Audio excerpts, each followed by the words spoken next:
el objetivo de la clase de hoy es enfocarnos ya, meternos de lleno en lo que son decisiones relacionadas a la estructura de producción, sea de bienes o de servicios, en el reconocimiento del proceso y en los diferentes alternativas que uno puede elegir o diseñar o de alguna manera planificar, ¿no? Para producir los bienes o servicios, los productos o servicios que la empresa se proponga hacer llegar al mercado, ¿no?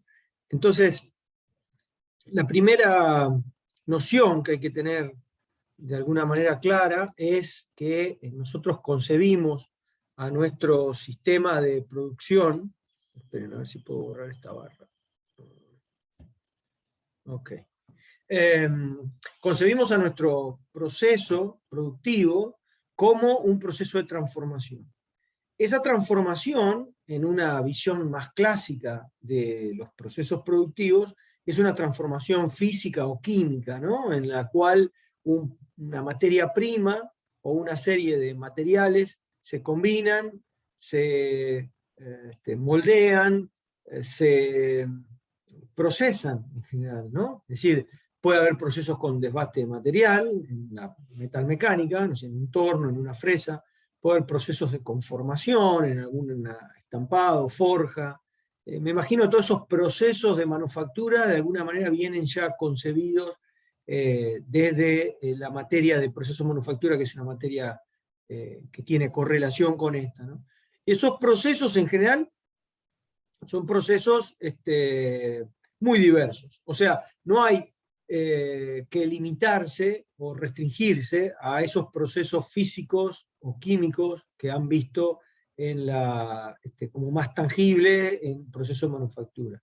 Hay que reconocer que esos procesos de transformación podrían también involucrar simplemente condiciones sobre un mismo producto. O sea, por ejemplo, o sobre o sobre una misma entidad, en términos más generales.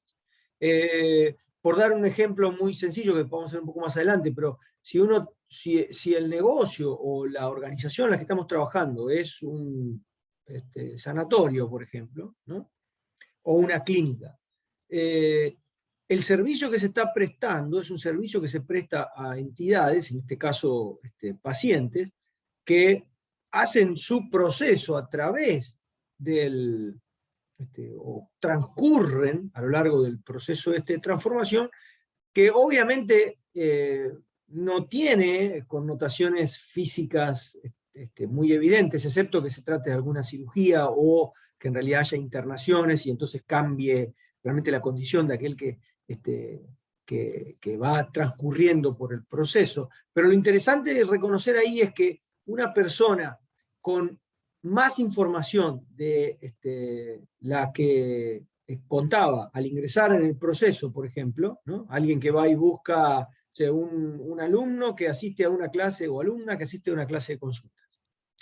Y uno dice, bueno, no cambió mucho, digamos, el alumno después de un par de horas, o una hora y media, es exactamente el mismo. Pero tiene un conocimiento mayor de algunas cosas que en su momento no comprendía o no tenía claro cómo eran. Entonces, en definitiva, ahí está un poco la clave, en reconocer que estos procesos de transformación no siempre son procesos de transformación tan clásicos de convertir una materia prima en un producto elaborado.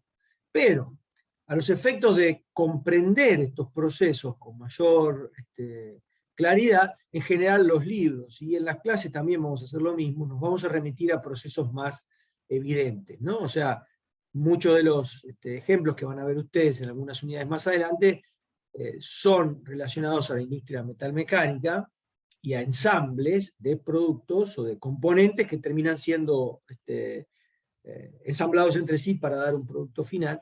Y entonces, a los efectos, insisto, de dar por ahí más claridad y quizá también complejidad, ¿no? A la elaboración del producto, vamos a ir recurriendo a algunos ejemplos de ese tipo de industrias. Pero tengan siempre presente que no, que uno habla de procesos de transformación o sistema de producción en términos generales, ¿no? Que se puede tranquilamente aplicar a procesos de producción de servicios también. Entonces, hay que reconocer dos tipos de recursos. Recuerden que esta materia está fuertemente enfocada a la administración de los recursos que componen o que se involucran en estos procesos productivos o en las operaciones que conforman este proceso productivo.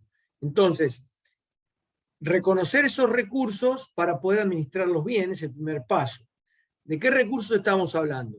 Bueno, hay recursos que son los que tienen que ser transformados, o sea, recursos materiales en general, dependiendo de cuál sea el proceso, insisto, serán de diferente naturaleza, y los recursos que se requieren para poder transformar a al material o a las entidades que transitan a lo largo del proceso de transformación. Entonces, esa distinción es importante. Ahí, por ejemplo, energía, ¿no?, está como recurso a transformar y no como recurso de transformación. Y eso, bueno, depende mucho de cómo se conciba ese proceso de transformación. Por ejemplo, si uno tiene una planta en la cual se requiere de energía para transformar un reactivo en un producto distinto, no sé, por ejemplo, nitrógeno e hidrógeno para dar amoníaco, por ejemplo, es una planta de producción de amoníaco, es una planta también de ingeniería química, pero eso es una reacción que necesita de alguna manera energía, que hay en juego, entonces se podría concebir a esa energía como parte de los productos o de los recursos que se involucran en el juego. Sin embargo, muchas veces también se conoce o se reconoce a la energía como un recurso de transformación, o sea, que no constituye parte del producto en sí mismo, sino que en realidad se utiliza para que el producto sufra esas transformaciones. Entonces, diría que la parte de energía está como, habitualmente se la llama servicios, ¿no? Y esos servicios en general, bueno, a mí se me ocurre que sería un poco más atinado en muchos casos ponerlos como recursos de transformación. Por ejemplo, no sé, la energía que insume un torno para poder hacer el desbaste de un material y llegar al producto torneado.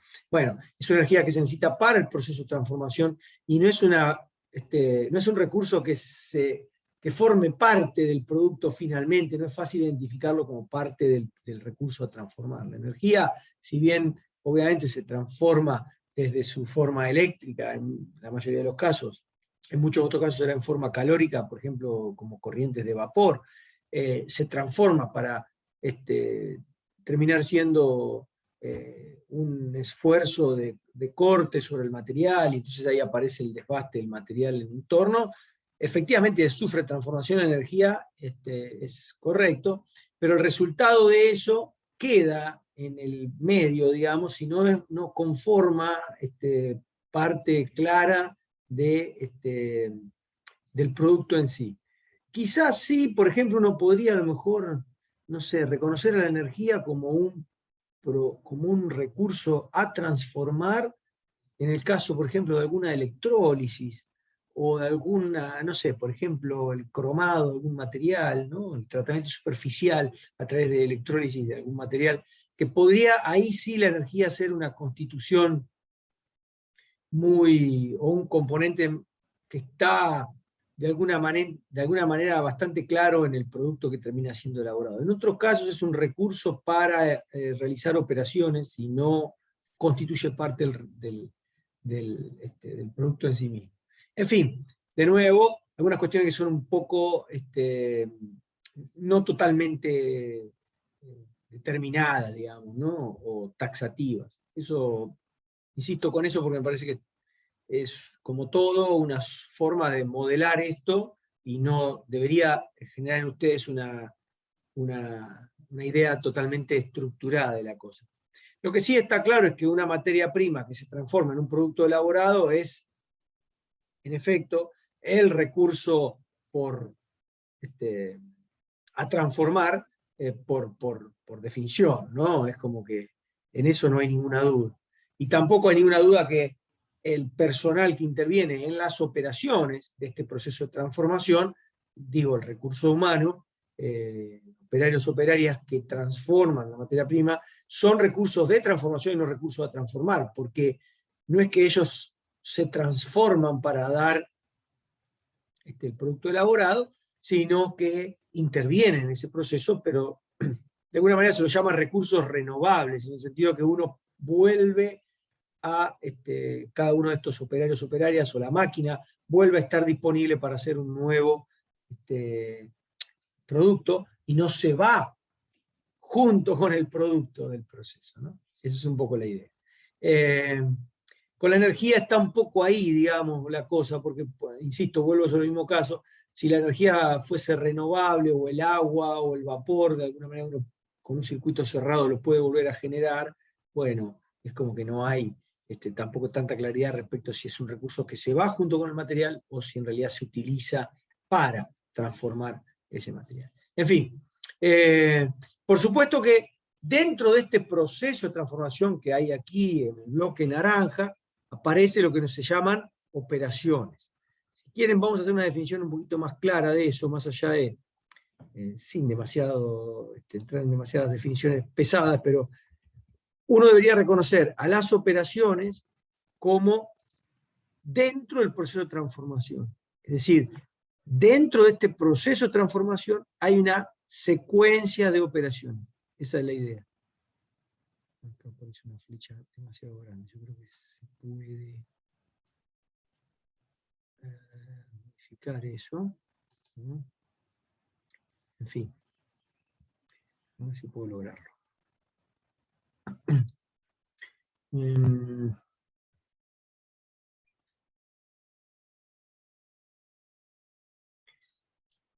Creo que es por el tamaño del grosor de las líneas.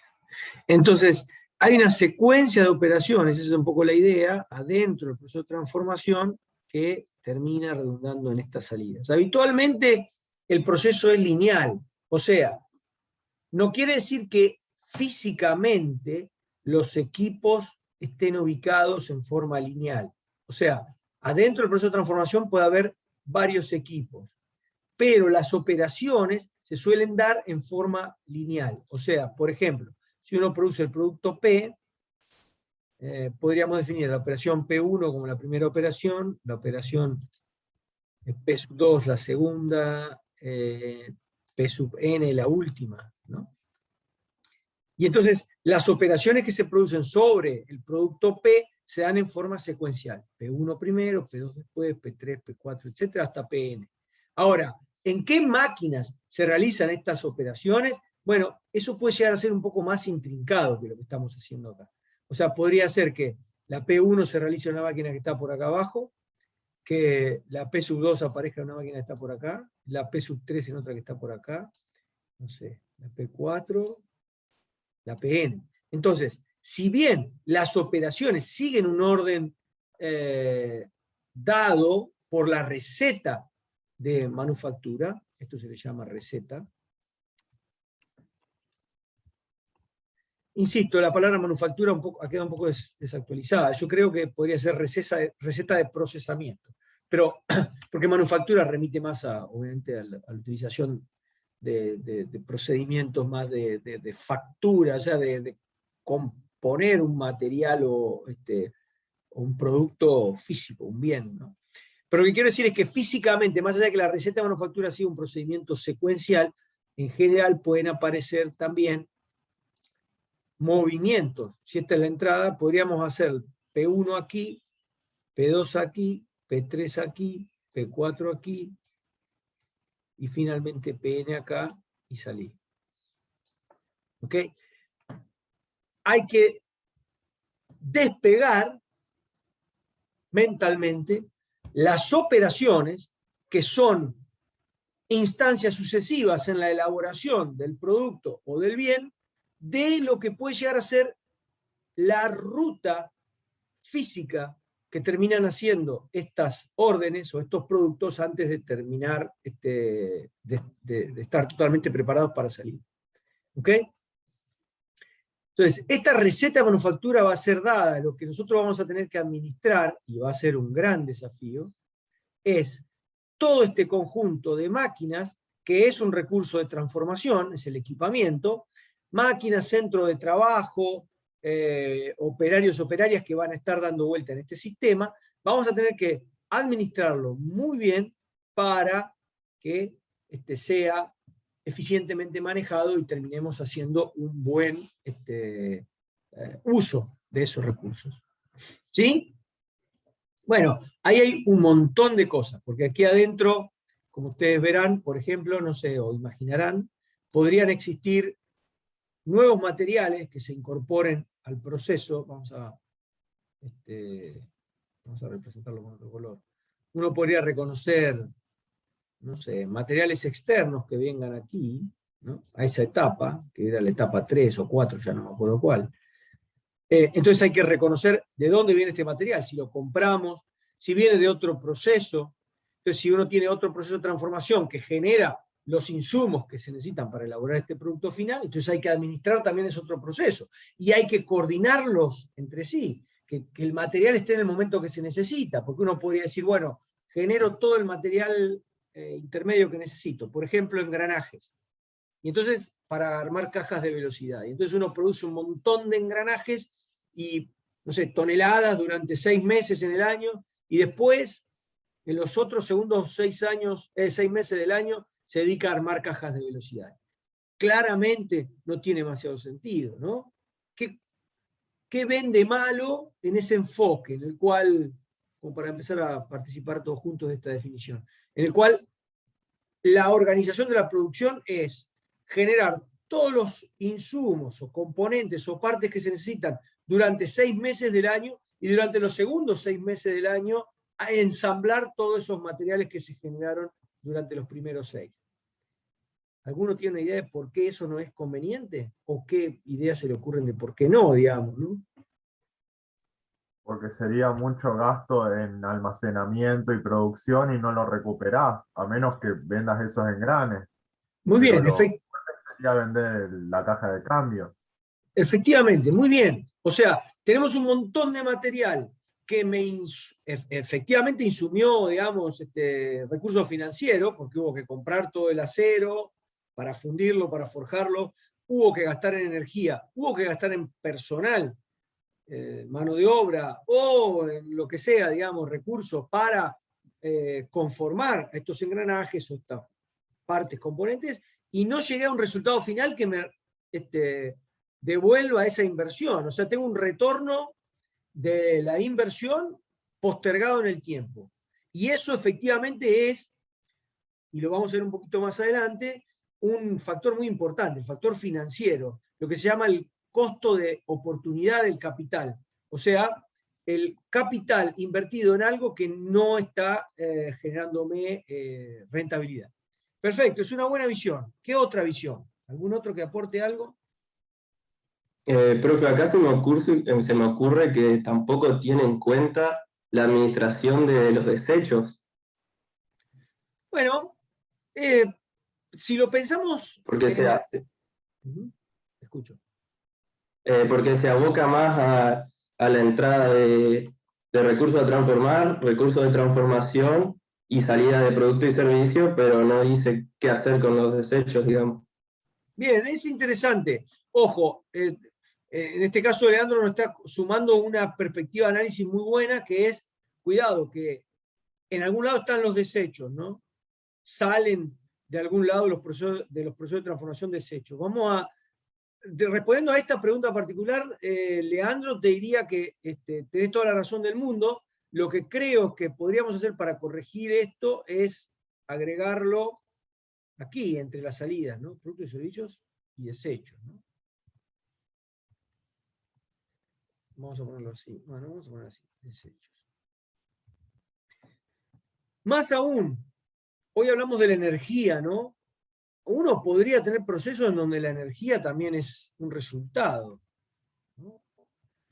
Un ejemplo muy claro es empresas que tienen sistemas de refrigeración de varios, ¿no? Y se refrigeran con agua de río, por ejemplo. Y la energía que sale ahí es agua que se hace pasar por parte del proceso y se termina desechando en el río con una temperatura más alta. Entonces, también es cierto, en este enfoque desde la cuna a la, ¿no?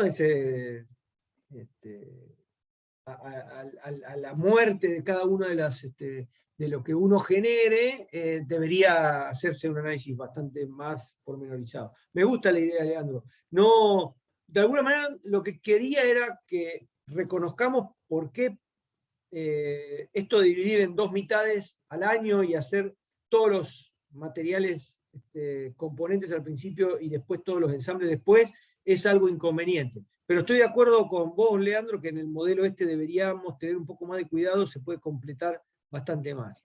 Estoy de acuerdo con eso. Pero ¿alguna otra idea de por qué, además de la idea financiera, esto de producir durante medio año algo y después ensamblar todas esas partes puede llegar a ser inconveniente?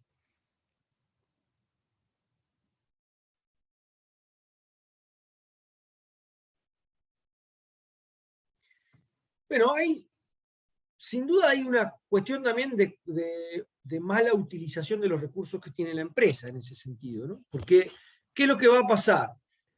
Todo lo que los procesos que sean relacionados a la producción de los materiales que componen a estos ensambles, caso caja de velocidades, se van a utilizar muy intensamente durante una primera mitad del año y después van a estar, digamos, ociosos. Por el contrario, todos los recursos que sean requeridos para el ensamble del producto final van a utilizarse muy intensamente sobre la segunda mitad del año y van a estar ociosos en la primera parte. Entonces lo que vamos a tener es sobrecapacidad, o sea, un exceso de capacidad, así se le llama, productiva, en algunos de los sectores en cada una de las mitades del año. Que eso es algo, obviamente, muy inconveniente. Poniendo a los dos procesos a producir durante todo el año, uno podría tener un sistema, máquinas, equipos, recursos, de la mitad de la capacidad o del tamaño que deberían tener si lo hacemos intenso durante medio año. Porque hay que hacer, obviamente, lo mismo, pero en un término de tiempo más acotado, en la mitad. ¿Se entiende eso? O sea, la mala utilización de los recursos en el tiempo es otra cuestión. No, lo que uno busca en general es tratar de que esos recursos se utilicen en forma homogénea a lo largo de todo el periodo. ¿Sí? ¿Alguna otra idea de por qué esto de partir el año en dos es una mala idea? Ya vimos alguna idea financiera, vimos alguna idea del uso de los recursos o capacidades. Y porque la demanda cambia, depende. Bien, el lado de la demanda, muy bien, muy bien. Tiene que ver con eso, más allá de que la demanda cambia, vos tenés, y efectivamente eso es así, vos tenés medio año en el cual no estás produciendo, ¿no? O no tenés forma de producir productos finales, siempre pensando en los productos finales. O sea, hay medio año en el cual solo te estás preparando para terminar de hacer los productos finales más tarde. Entonces, en todo ese periodo no tenés forma de reaccionar ante una demanda que cambie. Uno sospecha que si la empresa durante medio año se dedica a producir componentes, entonces todo lo que hace durante la otra mitad del año queda en gran medida estoqueado, porque esa es la forma en la cual con ese stock responde a la demanda de los productos elaborados durante la mitad del año en que se está dedicando a producir componentes, ¿no? Entonces, bueno, otra forma de ver la cosa, ¿no? O sea, desde la perspectiva de la demanda, si yo no tengo producción durante todo el año, entonces no tengo forma de responder a las variaciones que puedan darse ya sea porque hay más demanda o porque hay menos demanda, pero no tengo forma de reaccionar ante esos cambios, porque en esa primera mitad del año me estoy solamente dedicando a producir componentes. Ahora, ¿por qué motivo podría llegar a ser necesario o, si quieren ustedes, conveniente, depende de dónde lo vean, hacer esto de que durante medio año me dedico a hacer algo y durante la otra mitad de año me dedico a hacer otra cosa? ¿Alguien se le ocurre? ¿Conoce algún ejemplo de procesos así, interrumpidos? Hay muchos. Quizá no tanto de medio año, pero sí de... Profe, ¿podría ser producción de frutas o verduras, muy bien, claro, muy bien. en un cierto periodo? Y eso estaba pensando también, que por ahí, por ejemplo, ahora hay frutas que perdieron tiempo de estación, digamos, y se empezaron a producir todo el año, y sin embargo hay otras que no, y dependiendo de la época en la que la consumís, te sale a un precio u otro. Y otra cosa que había pensado también es, por ejemplo, en el caso de empresas que son contratadas por otras para producir algo en masa, a gran escala, y que entonces le dan un cierto tiempo. Podría ser, por ejemplo, un año, entonces te dedicas medio año a hacer las piezas que necesitas y el siguiente tiempo a hacer el producto final y después entregarlo. Ok, voy por la primera. La primera me gustó mucho y es bastante conocido el caso de lo que se llama estacionalidad. Ya vamos a ver un poco más ese fenómeno en detalle cuando veamos pronósticos de la demanda, pero efectivamente la estacionalidad, esto de que las demandas o las ofertas cambien según la estación del año, es algo muy común y ocurre en muchos sistemas productivos o procesos productivos. El caso de la fruta es muy, muy claro. Si ustedes ven, lo mismo podría decirse, por ejemplo, con no sé, la industria vitivinícola, ¿no? O sea, una cierta intensidad en los procesos de elaboración en una parte del año. Al fin y al cabo el vino se produce a partir de frutas y tiene que ver con eso también, ¿no? Pero pasa lo mismo con la manzana y la pera en el Valle del Río Negro, también en una mitad del año, prácticamente, que tiene una intensidad muy fuerte de cosecha, y por lo tanto hay dos opciones: o se almacenan, que es altamente costoso preservar el valor de ese producto, de esa materia prima, durante todo el año, o se procesan y ya se llevan a una instancia, por ejemplo, jugos o otras formas que son más fáciles de conservar, o al menos que ocupan menos, que necesitan menos dinero para poder preservarse, ¿no? En sus formas ya elaboradas. Ese es un buenísimo ejemplo. Hay otros en el mismo sentido, por ejemplo, no sé, la industria del turismo. O sea, traten entonces de ver esto, como les decía, también en una perspectiva amplia, ¿no? El turismo es un servicio, claramente, pero tiene una estacionalidad muy fuerte. Más aún, ni siquiera uno podría pensar en mitades de año. Uno podría decir, durante 2 o 3 meses tengo una intensidad muy alta, después baja, hay algunos fines de semana que tengo de nuevo repuntes. Entonces hay que diseñar estos procesos de transformación. En este caso, gente que viaja a un determinado lugar, ese es el recurso a transformar. Los recursos de transformación son quizá los pobladores o gente que vive en el mismo lugar donde se producen este atractivo turístico, y presta servicios, ¿no? Aquel que hace paseos, visitas, un museo, ese tipo de cosas que son los recursos de transformación y son claramente estacionales. Entonces en muchos servicios no hay forma, digamos, de lograr cierta estabilidad, y entonces en esos particularmente hay necesidad de ir adaptando los procesos con más flexibilidad, porque la demanda es muy cambiante. En cuanto a lo que mencionaba Clara respecto a el ejemplo en que se manda a producir a un tercero a fazón, así se le llama, un tercero produce cosas que yo después termino de elaborar, en general esa empresa que hace ese tipo de movimientos lo va a hacer en forma homogénea todo lo que pueda. O sea, es cierto que hay un desfasaje temporal entre el momento en que yo mando a pedir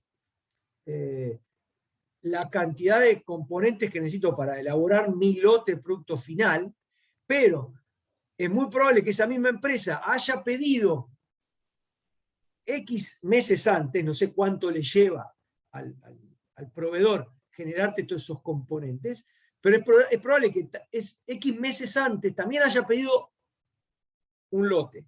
Y entonces, mientras el lote de componentes está en proceso de elaboración y está por llegar, yo no estoy sin hacer nada. En verdad estoy ensamblando componentes que me enviaron quizá el mismo proveedor un tiempito antes. Entonces, por más que haya, y esto es un concepto muy importante, por más que haya lead times, es decir, tiempos, recuerden esto, tiempo que transcurre, lead time, tiempo que transcurre entre la emisión y la recepción de una orden, por más que haya tiempos de lead times, o sea, que no sean despreciables, sino que pase un tiempo entre que yo pido algo y eso me llega, no significa que yo voy a estar inactivo en ese lead time. Si yo logré con la suficiente frecuencia ir pidiendo en el pasado lotes, entonces tendré material en ese lead time o en el proceso de ese lead time como para poder seguir adelante con el proceso productivo y mantenerlo funcionando. ¿Se entiende clara la idea? O sea, si bien en algunos procesos podría haber una disrupción y uno diría, bueno, tendremos que ponernos a pensar. Sería, por ejemplo, en un esquema de producción, ya vamos a hacer un poquito más adelante, pero estos típicos de make to order, por ejemplo. Entonces alguien, o sea, una suerte de esquema de producción en la cual solo después de manifiesta la demanda, o sea, una vez que yo conozco cuál es el nivel de demanda que tengo, mando a hacer. Entonces ahí sí estoy de acuerdo con vos, Clara. O sea, uno dice, bueno, me llega una orden por, no sé, 100 toneladas de tal producto final que yo mando a elaborar, es el insumo que se necesita, y eso tarda 2 meses. Entonces, bueno, ahí sí estoy de acuerdo. Porque hasta que no me llegó la orden no pude pedirle al proveedor. Cuando le pedí al proveedor, recién 2 meses después pasa, o llega el material, y recién ahí puedo elaborar. Entonces, por eso muchas veces te vas a ver impedida en seguir adelante. Pero solo en aquellos casos donde tengas un enfoque de ese tipo podrías llegar a tener esa. Aún así, uno podría pensar en otras formas de administrar eso para evitar caer en un mal uso de los recursos, que es aprovechar en ese tiempo en donde no se está produciendo para hacer otras cosas, ¿no? Entonces existen alternativas como para mitigar esas variaciones. Ya lo vamos a ver poquito tiempo después, en un par de clases más, vamos a empezar a ver, diría 3 o 4 clases más, algo de planeación agregada, de cómo manejar stocks y anticiparse a la demanda, etc. Pero de alguna manera queda claro esto de que administrar estos procesos de transformación en el tiempo, sobre todo, el recurso tiempo no está explícito acá, pero como les dije, es clave. ¿Queda claro la importancia de esto? ¿Los ejemplos fueron claros? ¿Se entendió?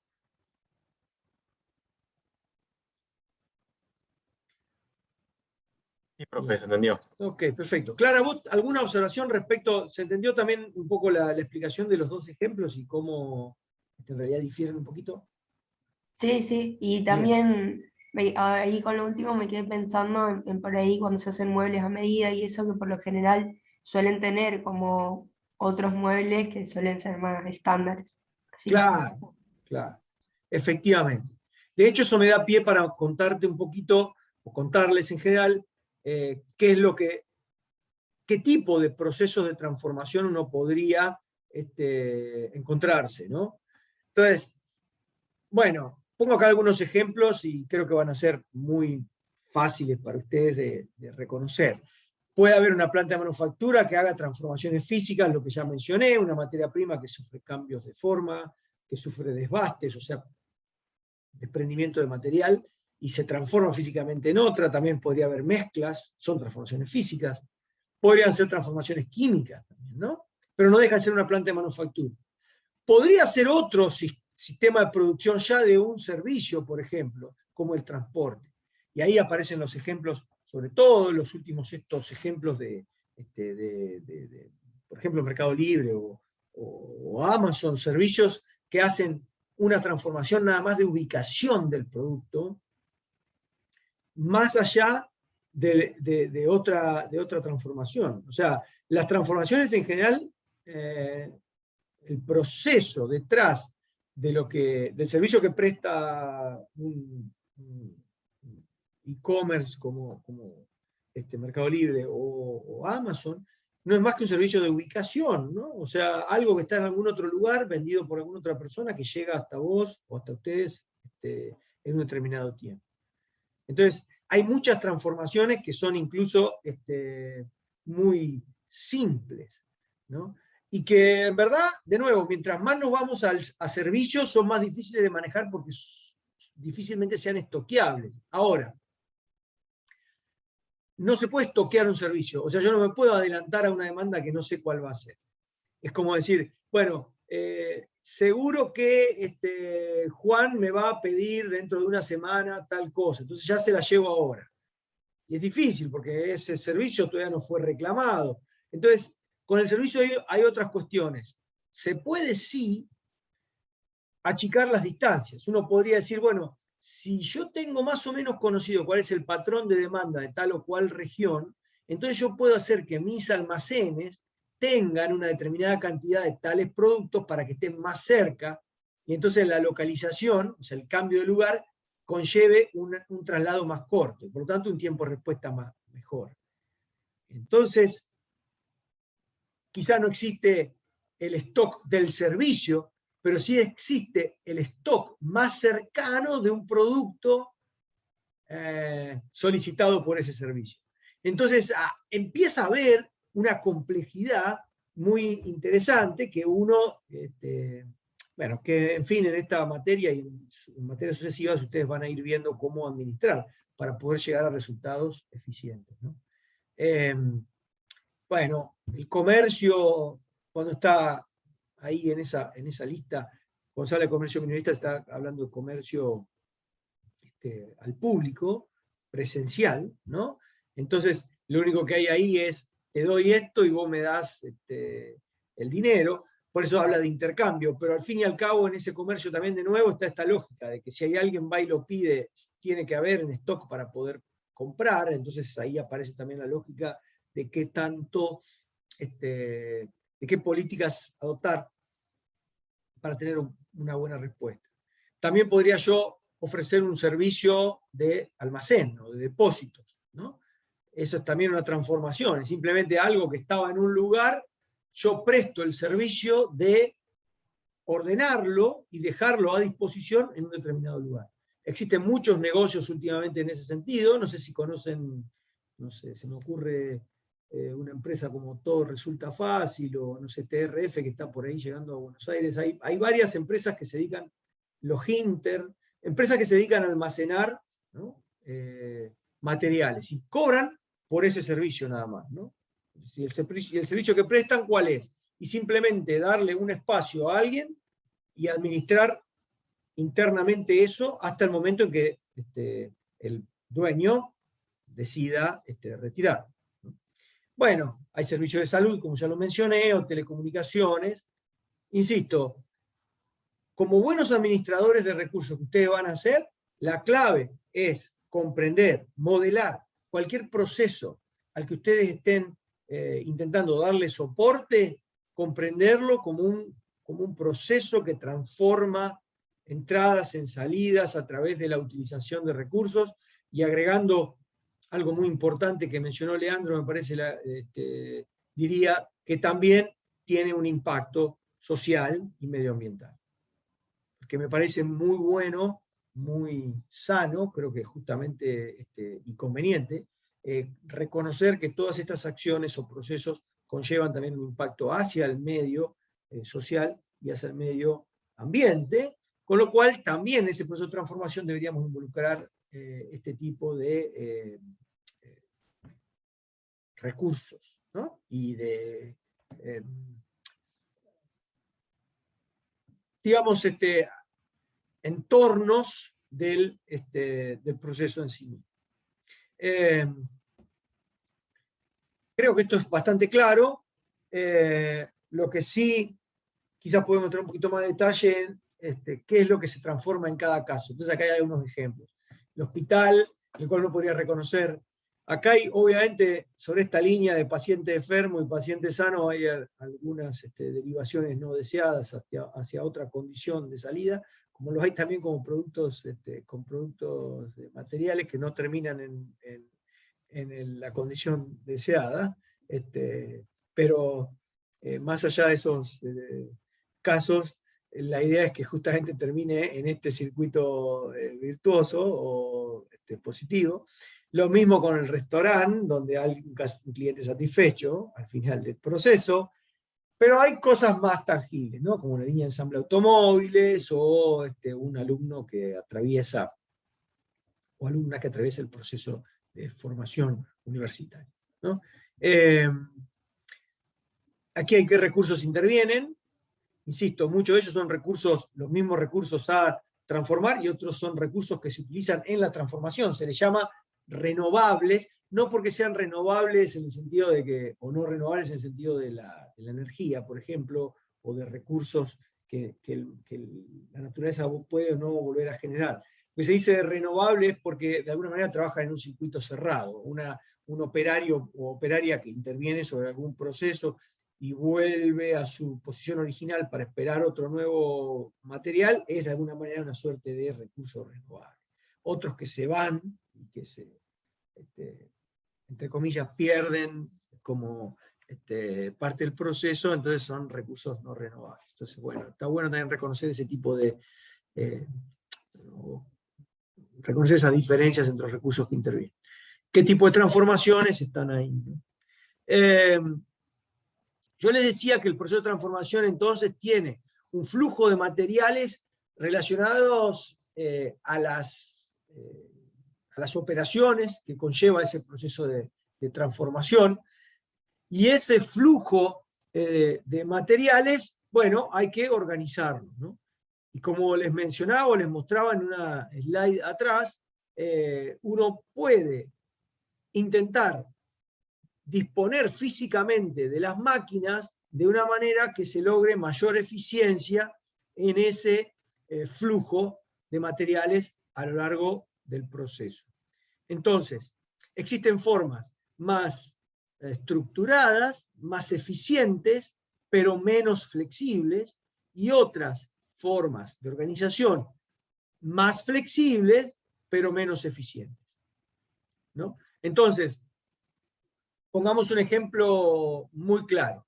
Esta foto que ustedes ven aquí a la derecha, en donde hay una línea de ensamble automotriz, bueno, es un sistema muy eficiente de producción, porque cada una de las operaciones que se realizan están en el mismo orden físico en que los materiales transitan por el proceso. Entonces, no sé, ustedes van a ver que todos los productos siguen la misma ruta de manufactura y que las máquinas que intervienen, o operarios, operarias que intervienen en el proceso, se disponen físicamente de acuerdo a cómo el producto va requiriendo sus operaciones. Entonces, ese es el concepto de layout o disposición física de máquinas según el producto. Es la forma eficiente o más eficiente de disponer los equipos, porque de alguna manera, imagínense ustedes, la ruta que atraviesa el proceso es una ruta lineal, sin interrupciones, sin derivaciones, sin complicaciones, más allá de que obviamente puede haber alguna dificultad en la elaboración de algún proceso en el medio del en la elaboración de alguna operación a lo largo del proceso, quizás haya formas de corregirlo a través de sacar esa unidad por un tiempo o terminar todo el proceso y reprocesarla una vez que salga de la línea. Pero en general, eso, sobre todo si está altamente automatizada, como es aquí el caso de robots, es algo que ocurre con poca frecuencia. Ahora, ¿cuál es el gran problema de estos layouts orientados a los productos? Bueno, la baja flexibilidad. ¿Y a qué atribuimos una baja flexibilidad? Son altamente eficientes, está claro, eso no cabe ninguna duda, son sistemas que por hacer repetitivamente lo mismo se tornan extremadamente eficientes. Ahora, ¿cuál es el gran problema? El gran problema es que si alguien quiere un producto levemente distinto, la línea es incapaz de poder llevarlo adelante. Si Leandro, ¿querías comentar algo? No, se me tenía perdido, disculpa. No hay problema, no hay problema. Entonces es altamente eficiente, pero muy, muy inflexible. Entonces, claramente este tipo de enfoques o layouts orientados al producto no son aptos para aquellos productos que están en etapas introductorias, ¿no?, de su ciclo de vida, o en etapas incipientes de crecimiento, primera fase de crecimiento, porque todavía no está claro, por lo novedoso, porque todavía el mercado no se estabilizó, porque no terminó de ser todavía aceptado, que el producto va a sufrir muchas variaciones. Y cada variación que sufre el producto en su diseño va a requerir de un cambio en los procesos que lo elaboran. Entonces imagínense si todos los días yo tengo que volver a programar estos robots para que en lugar de hacer un punto de soldadura en este rinconcito acá del techo del vehículo, lo hagan 3 centímetros más a la derecha o a la izquierda, porque el auto tiene que ser 2 o 3 centímetros más corto, más largo en su diseño. Bueno, claramente eso no es el caso, porque eso es extremadamente costoso. Para esos productos que están en fases más incipientes de inserción y de crecimiento, están los que se llaman layouts orientados a los procesos. ¿Cómo son los layouts orientados a los procesos? Bueno, en esos casos se dispone dentro de, o se organiza dentro de un sector, como en este caso, que es la planta en sí, diferentes áreas según cuál sea la función del equipo. No sé, por ejemplo, aquí ustedes ven un centro de mecanizado a la izquierda. En algún otro lado habrá una impresora, no sé, en algún otro lado una fresa, en algún otro lado, y entonces no solamente una, puede haber varias fresas, puede haber varios tornos. Entonces, las máquinas y los equipos se disponen físicamente según su función, ¿okay?, según el proceso que llevan adelante. Entonces existe el sector de tornos, el sector de fresas, el sector de rectificado, el sector de impresión, el sector de tratamiento térmico. Y los productos van transitando por esos sectores según cuál sea el requerimiento. Si un producto requiere primeramente de una etapa de torneado y después de fresado, recorrerá primero el sector de tornos y después irá al sector de fresas. Si por el contrario, debe primero ser fresado y después torneado, circulará en sentido contrario. Claro, eso da una flexibilidad muy grande, porque dentro del área de torneado, alguno de los tornos será más apto para procesar el tipo de torneado que necesito en este producto en particular. Entonces, se trabaja en ese torno particularmente, se realizan las unidades que se tienen que realizar y se pasan a la etapa siguiente. Pero es altamente ineficiente. ¿Por qué es altamente ineficiente? Bueno, porque si bien se encuentra dentro del grupo de tornos que tiene la empresa algún torno que se adapta mejor al tipo de trabajo que hay que hacer, es muy probable que haya que hacer adaptaciones en ese mismo torno para poder llevar adelante ese producto. O sea, imagínense en una línea de producción, o sea, en un layout orientado a productos, que es el primero de los conceptos, como en una dada etapa, supongamos la etapa 3, el torno que se necesita tiene que hacer una rosca específica sobre el material, de determinado, no sé, diámetro y con determinado paso, ¿no? O una rosca particular. Bueno, como siempre hace lo mismo, lo que ocurre en esas líneas productivas es que el torno, que originalmente podía ser cualquier proceso de torneado, se va como adaptando a hacer estrictamente lo que se necesita. Entonces, deja de ser cualquier torno, deja de ser un torno genérico. Termina siendo un torno especializado en hacer esa rosca de 15 milímetros que hay que hacer sobre una determinada parte del producto. Entonces, lo que habitualmente uno ve en layouts orientados a los productos, o sea, layouts en línea, eficientes, es que cada máquina que se dispone en esa línea se adapta, o sea, se le hacen un montón de adaptaciones para que sea eficiente estrictamente en lo que hace, ¿no? Entonces ahí aparece el concepto de montajes, que se ve mucho en son como equipamiento auxiliar que facilita las operaciones, ¿no? Aparecen un montón de cosas extra que hacen que ese torno, esa máquina en particular, cuando uno lo quiere adaptar para hacer otra cosa, cuesta muchísimo, porque en verdad ya está preparada para hacer estrictamente lo que hace ahí. Y algo parecido pasa con los operarios u operarias, es decir, un operario o operaria que trabaja en una línea y se dedicó toda la vida a, no sé,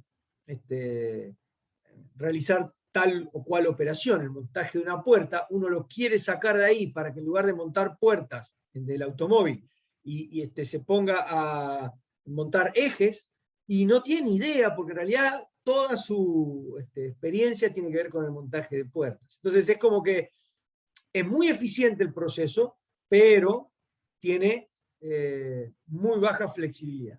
Entonces, cuando está orientado a los productos.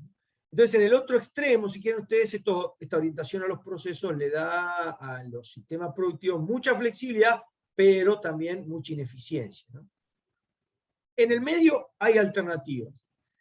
Esta opción que aparece acá al final es una opción bastante nueva, que se ha visto mucho en los últimos años. Bueno, últimos años estoy hablando de ya 20 o 30 años, ¿no? La idea de las tecnologías de grupo o manufactura celular, que van a ver con mayor detalle en sistemas integrados de manufactura, allá por el quinto año de la carrera. La idea en estos enfoques mixtos es que se disponga, lo voy a dibujar para que ustedes lo vean un poquito más de detalle, uno disponga, a ver, voy a hacer una hoja en blanco, me parece mejor.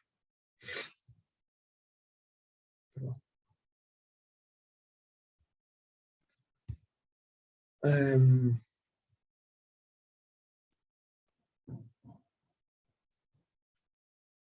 Okay. Se me ocurre que para esta manufactura celular o tecnología de grupo podemos hacer un esquema que les permita comprender cómo las empresas lograron a través de estos enfoques combinar un poco las bondades de una cosa y de la otra. Vamos a sacar esto, borremos, y voy a escribir por acá, quiero representar manufactura celular,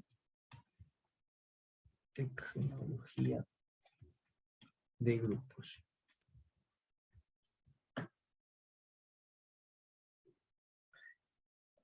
Lo que hicieron estas empresas es diferenciar líneas o espacios llamadas celdas, azul. De ahí viene la manufactura celular, ¿no? Vamos a poner otra por acá, celda B. Vamos a llamar esta celda C. Y en cada una de estas celdas familias o grupos de productos tienen en general un proceso lineal. O sea, tienen un enfoque o una manufactura orientada a los productos. O sea, existe en cada una de estas celdas un grupo de productos. Vamos a hacerlo un poquito más grueso. Perdón.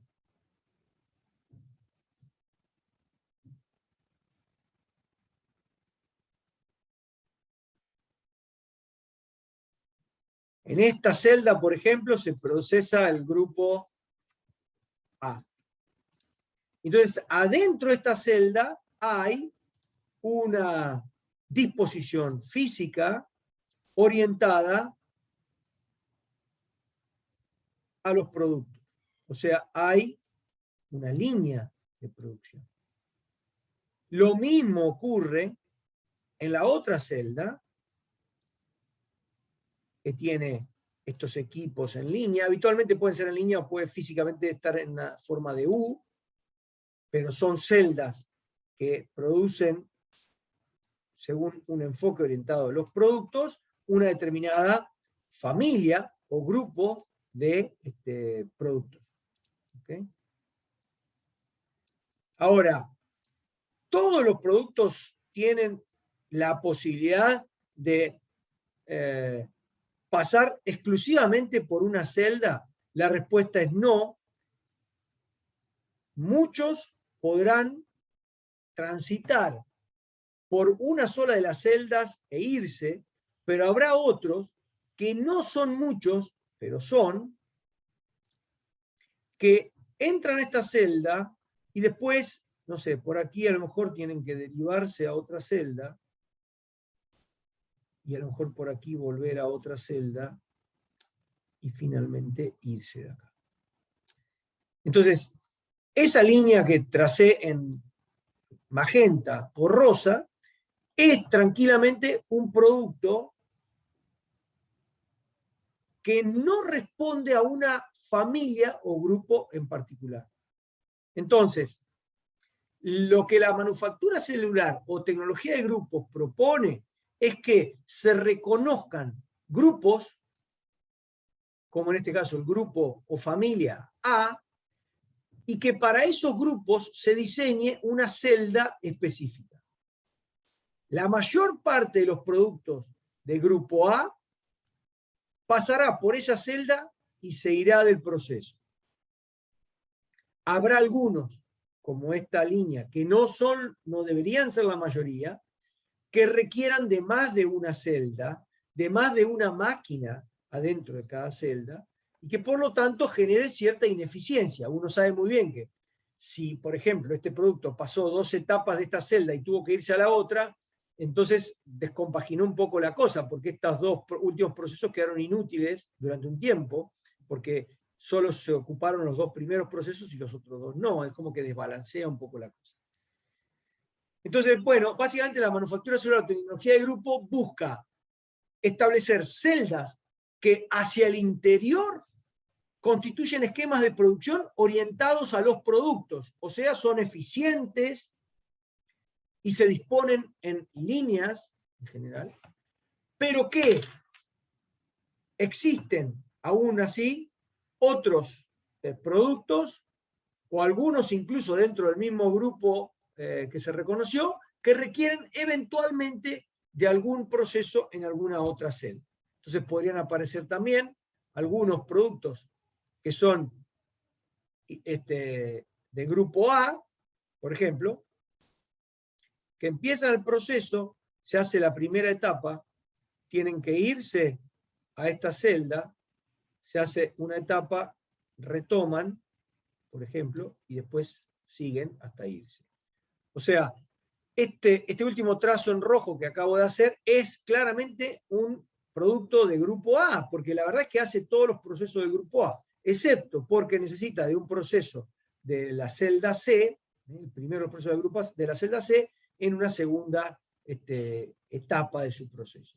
Pero no por eso deja de ser de la familia A, ¿no? Esa es un poco la idea. La idea es, organizar las cosas de forma tal de que en su mayoría los productos transiten en forma lineal a través de una única celda y se vayan. Si existe la necesidad de ir a otra celda, obviamente se lo hace, pero se trata de que esos sean casos esporádicos, no tan frecuentes para no caer en ineficiencias. Hay que tener claro que cualquier movimiento entre celdas es en definitiva algo indeseado, más allá de que no se puede evitar, porque de alguna manera me distorsiona el ritmo uniforme o homogéneo de la celda con los elementos de su propia familia, ¿no? ¿Se entiende el concepto de manufactura celular y tecnología de grupo? O sea, celdas y grupos en definitiva remiten a lo mismo, ¿no? A un espacio físico donde se disponen en línea equipos orientados a los productos, porque los grupos, o porque el grupo que se procesa en esa celda constituye o está constituido por productos que tienen en su gran mayoría los mismos, las mismas etapas, las mismas operaciones para ser elaborado. ¿Sí? Lo van a ver con mucho mayor detalle en Sistema Integrado de Manufactura, pero la idea es que ustedes ya empiecen a tener alguna idea de esto en esta asignatura. De hecho, lo que suele haber en estas celdas, lo van a ver muy frecuentemente, es algún robot, ¿no? Algún brazo robótico que no se mueve las partes de un lugar al otro dentro de la celda. Entonces a estas se le llaman celdas de manufactura flexible, ¿no? Con algún brazo robótico, etc. Hay como...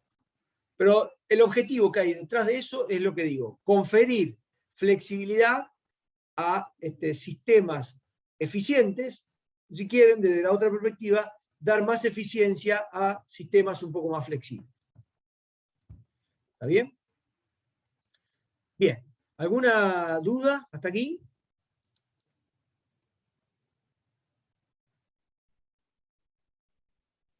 Entiendo que no hay demasiada dificultad en entenderlo. Vamos a avanzar un poquito más. Esto voy a poner en presentación. Okay.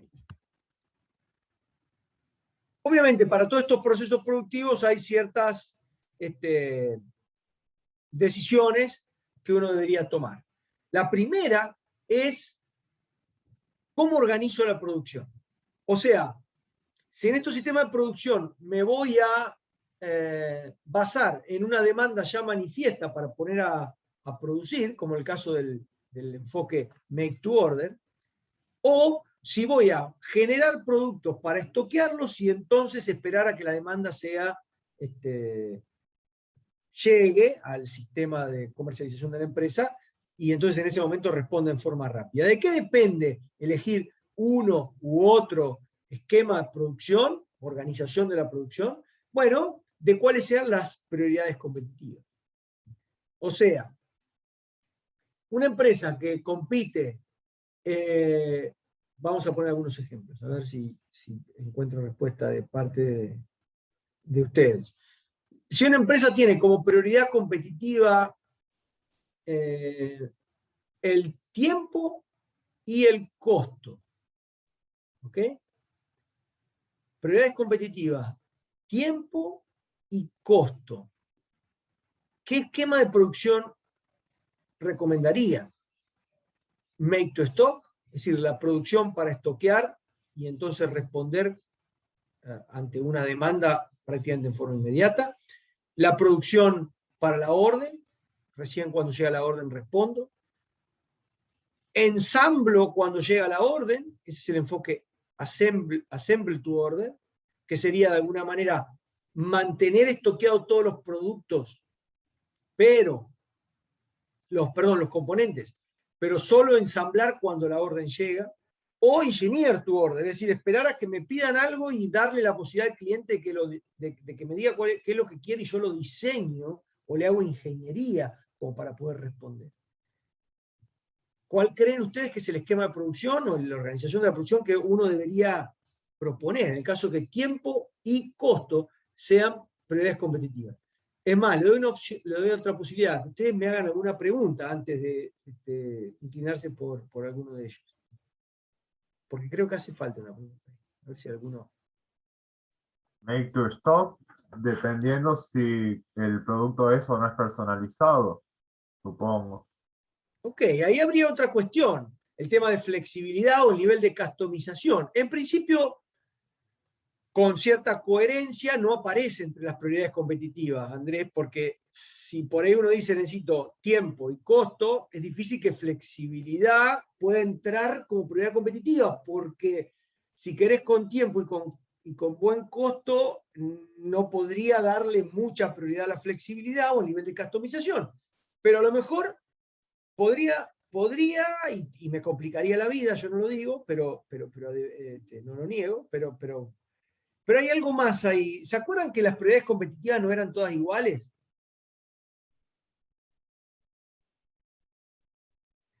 ¿En qué se diferenciaba?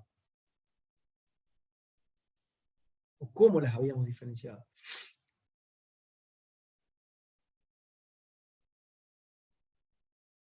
A los factores competitivos o prioridades competitivas. ¿Se acuerdan? Que hacíamos una gráfica así y otra gráfica así.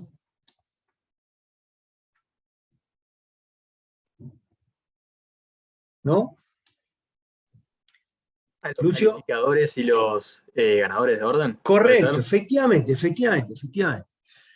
Es muy importante reconocer entre estos dos, costo y tiempo, cuál es el calificador y cuál es el ganador de orden. Yo creo que en ese caso uno podría intentar algunas variantes. ¿Por qué lo digo esto? Porque si el ganador es costo y el calificador es tiempo, entonces ahí, o sea, si uno tiene que producir a un costo eficiente, entonces ahí el make to stock podría llegar a ser un poco exagerado, que es lo que propone Andrés. Si, repito, si el costo es el ganador de orden, entonces las empresas, por estar muy enfocadas en el costo, tratan de no generar mucho stock, porque cualquier generación de stock es un costo financiero que alguien tiene que pagar, o sea, es dinero inmovilizado.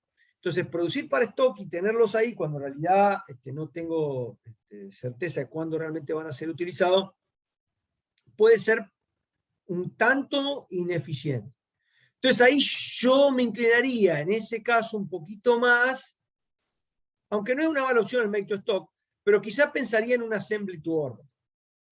¿Por qué un assembly to order? Bueno, porque cuando vos tenés assembly to order,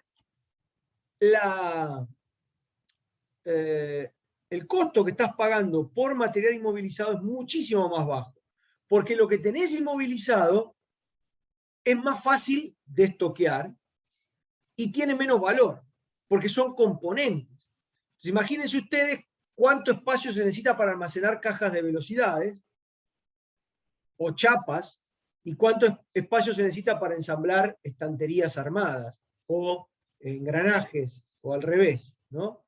Es decir, si uno hace cajas de velocidades, por ejemplo, y se prepara con todos los engranajes para cuando llegue la orden ensamblar la caja de velocidad que se necesite, bueno, eso es mucho más barato de estoquear que no cuando uno almacena directamente las cajas armadas, porque necesita estoquear de un montón de modelos para poder dar respuesta, esa es la primera cuestión, y segundo porque ocupa mucho volumen la caja en sí, cuando en realidad hay mucho vacío en el medio, todo el espacio que hay dentro de una caja de velocidad donde no hay engranajes, ¿no?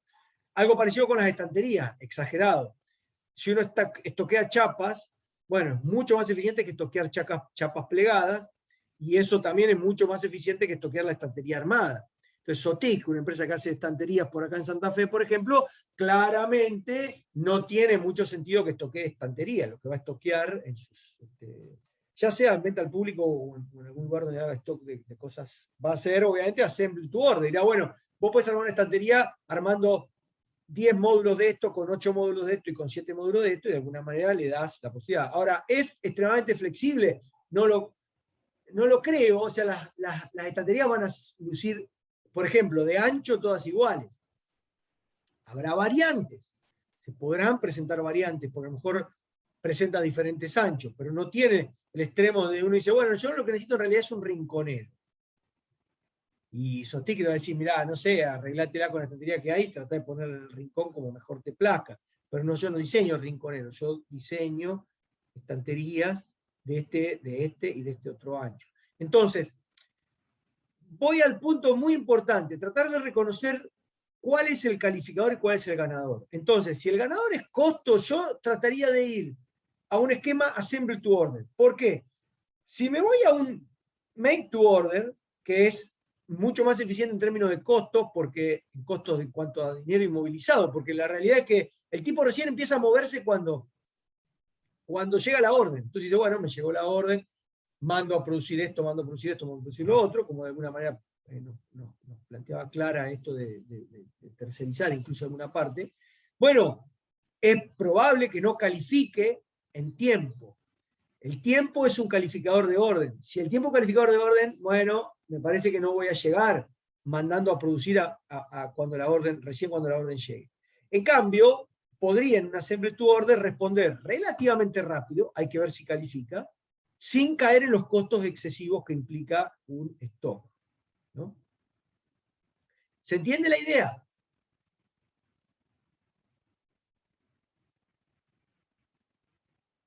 ¿Sí?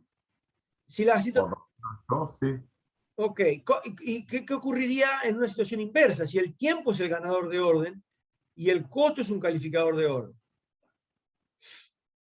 Ahí elegiría un make to stock porque Sí. tendría ya los productos estoqueados, entonces cuando ya la demanda requiere producto, en poco tiempo puede ya satisfacerlo. Efectivamente.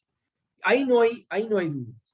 Quizás la duda que nos queda es, bueno, no tenemos otra porque respondemos con tiempo como ganador de orden, así que no hay otra que hacer stock.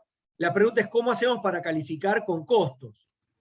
Bueno, es otra historia. Yo creo que en la organización de la producción no puedo jugarme mucho, digamos. Tiene que ser make to stock. Ahora, para ahorrar costo tendré que trabajar en un esquema make to stock que sea más eficiente. Entonces vamos a ver que uno podría trabajar make to stock con un layout orientado a productos o con un layout orientado a procesos. Bueno, claramente hacer make to stock con un enfoque orientado a procesos es ser muy ineficiente, entonces lo que quizá propondría en ese caso es una línea de ensamble en make to stock, por ejemplo, ¿no? Para poder ser competitivo en costo, o al menos un esquema de manufactura flexible en make to stock, ¿no? O sea, una cell-die manufactura. En fin, esa es un poco la idea, tratar de alinear los procesos productivos y las diferentes características a las prioridades competitivas de la empresa y a la etapa del ciclo de vida que se esté transitando, ¿se entiende? Es un poco el concepto.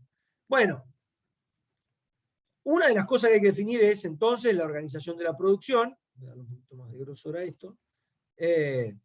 La otra cuestión muy importante es de qué forma voy a planificar, ¿no? O sea, la planificación es una componente muy importante, vamos a ver muchísimo de esto en el curso.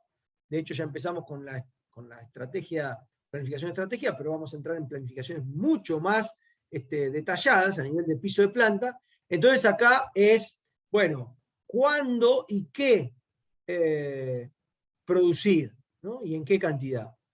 Entonces este tipo de definiciones hay que tomarlas también en función del sistema de producción que se haya adoptado. ¿Qué recursos intervienen? ¿En qué cantidad? ¿Cuánto de cada uno? ¿Cómo manejar el stock? ¿Cómo manejar el tema de los intermediarios y materias primas? Es decir, todo lo que uno imagina del sistema de planificación y control de la producción tiene que ser parte de las decisiones que se tomen adaptadas a las necesidades de cada producto, insisto. Por ejemplo, en un esquema make to order, no hay demasiado que discutir de todo esto, porque si es make to order, recién cuando llega la orden yo mando a producir los insumos, y una vez que llegan los insumos pongo a producir los productos finales, y entonces en cada una de las etapas voy afectando estrictamente lo que se necesita. Claro, la gran mayoría de los esquemas de producción actuales difícilmente tengan una componente make to order completa.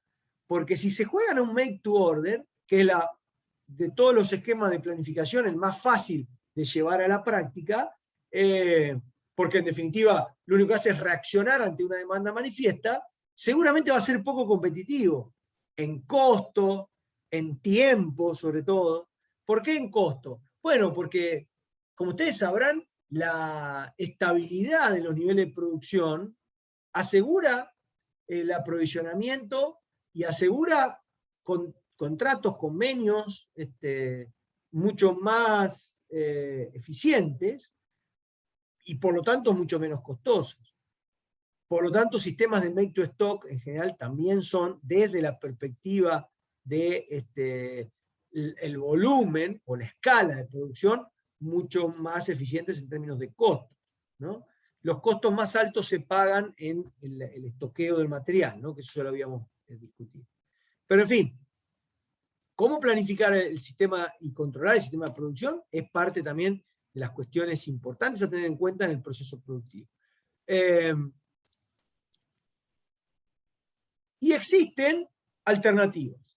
Entonces, yo lo que voy a contarles son una serie de alternativas, tanto para productos materiales, tangibles, es decir, bienes, como para servicios, y lo que le voy a dar es una herramienta que permite reconocer si el proceso que se eligió y la organización del sistema productivo son coherentes con el estado del producto a lo largo de su ciclo de vida y las prioridades competitivas de la empresa. El más flexible de todos los procesos, que uno asociaría a una organización de tipo engineer to order, vamos a ponerlo acá, vamos a ir agregando conceptos a esto. Típicamente los proyectos, son los proyectos, eso quiere decir. Los proyectos típicamente se organizan como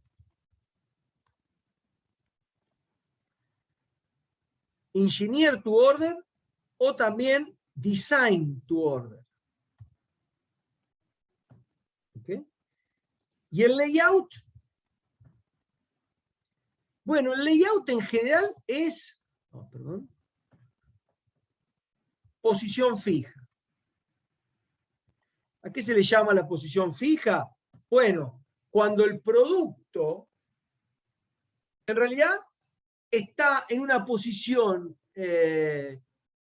concreta y no se mueve, sino lo que se mueven son los equipos o recursos que se necesitan para transformar o para elaborar ese producto.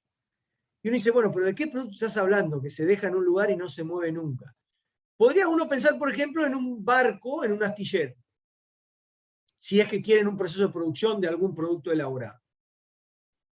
Podría uno también decir, bueno, pero ese es un producto de manufactura. ¿Por qué no pensar en una planta, ¿no? O en una nave? Una nave, quiero decir, un galpón. Y ahí aparece, por ejemplo, el negocio de Sinter. Muchos conocerán Sinter. O bueno, por ejemplo, empresas como Spacfe, creo que es una empresa que produce plantas llave en mano. Habrá muchas. Empresas que realizan el proyecto, el desarrollo del proyecto, mayormente en el lugar donde finalmente va a estar emplazado el producto. En el caso del astillero, bueno, después el producto, que es el barco, sale, ¿no? de ese lugar. En el caso de una planta o de una nave que se está produciendo, entre comillas, es algo que se va a quedar ahí por varios años. Lo que quería mencionar, que no es menor, es que muchos productos que antiguamente se organizaban como proyectos, se fueron moviendo hacia organizaciones y esquemas de producción más eficientes. Un ejemplo muy interesante es el de los aviones. Los aviones empezaron con este mismo enfoque de proyectos, y después, cuando hubo que mejorar en términos de eficiencia, de costos y ser más competitivos, empezaron a moverse hacia enfoques productivos más eficientes, como por ejemplo en la manufactura celular o en el extremo líneas de ensamble. Existen, no sé, pueden ver por ejemplo en internet algunos videos o series tipo Mega Factories de cómo la producción de aviones se organiza ya hoy por hoy como una línea de ensamble en, por ejemplo, la Boeing. Entonces, lo que quiero significar es que no porque el producto sea muy grande siempre se organiza en producción por proyectos. Existen alternativas más eficientes. Lo cierto es que el proyecto como concepto, como sistema de producción, es altamente flexible, o sea, uno se adapta a las necesidades de cada proyecto, a punto tal que genera la propia ingeniería del desarrollo de ese proyecto, en muchos casos, o el diseño de ese proyecto, como parte del proceso de transformación, y termina implementándolo, ¿no? Ejecutándolo en un lugar físico determinado por el cliente, que requiere de los resultados de ese proyecto. Por eso en general la disposición física es, o sea, el layout es de posición fija. Muchas empresas, obviamente, perdón, ¿cuál es la gran contra que tiene elaborar algo bajo el concepto de un proyecto?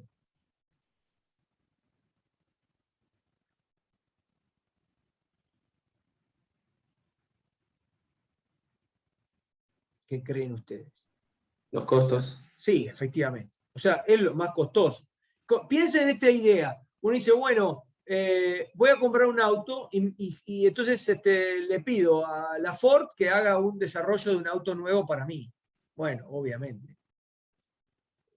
Todo muy lindo, pero será algo... De hecho, creo que hoy por hoy ni siquiera existe esa posibilidad. Existen algunas formas un poco más flexibles, pero si alguien quiere no sé, aún los autos más caros del mundo, un Rolls Royce, ya hay, por ejemplo, en esos casos, diseños preestablecidos. Nadie diseña un auto específicamente para un cliente.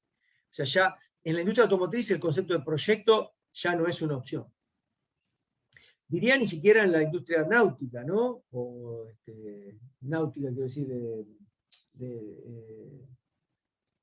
de los astilleros o marina, ¿no? No existe en esos casos la posibilidad de diseñar a medida un producto. Claro, ¿por qué? Porque se torna extremadamente ineficiente. Quizás sí, de hecho ni siquiera plantas de producción ya. Espro, o entiendo que es SPACFE, la parte de la empresa que hace planta llave hermano, ofrece secaderos spray, por ejemplo, ya con tamaños seleccionables de capacidad para suero, para lo que sea que se quiera secar, o leche, para hacer leche en polvo. Pero existen ya estandarizaciones. ¿Y por qué existen esas estandarizaciones?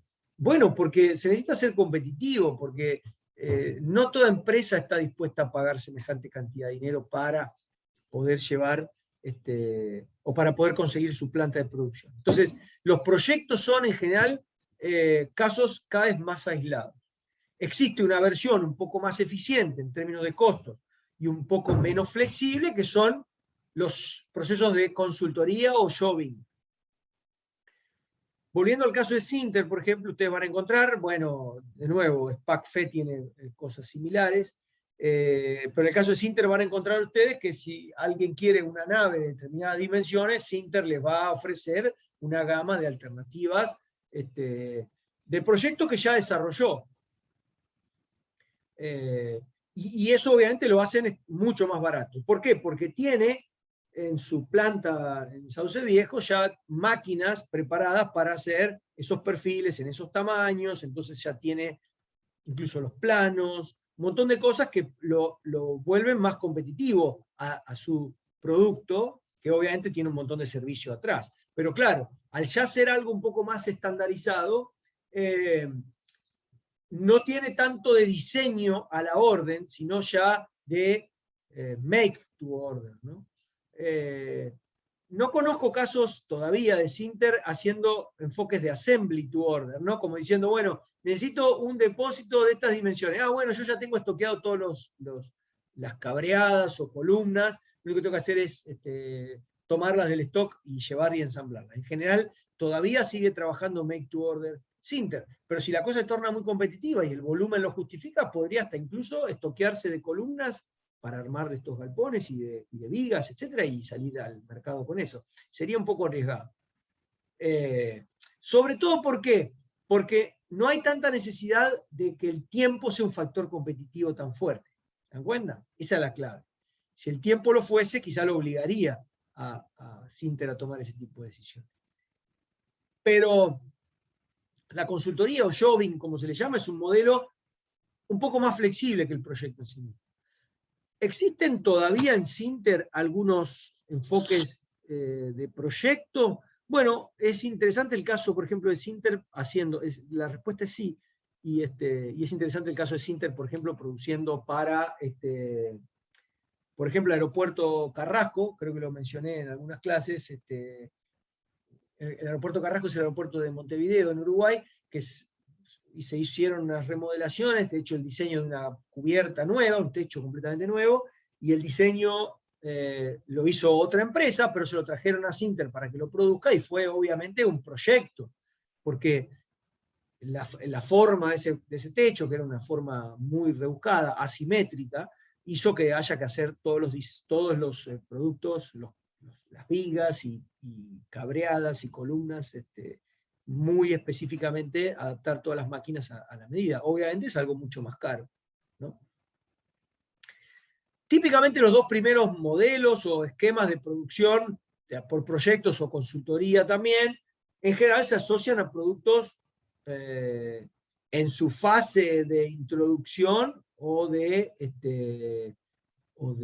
primera incipiente fase de crecimiento, porque en realidad no tienen un volumen tan grande que justifique todavía invertir en esquemas de producción más eficientes.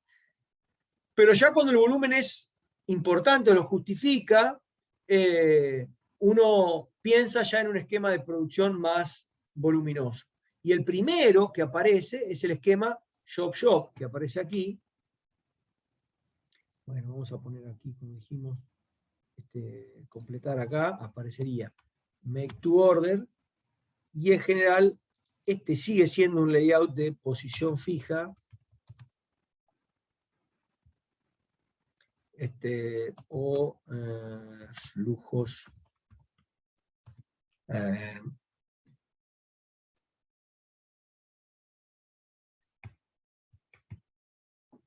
muy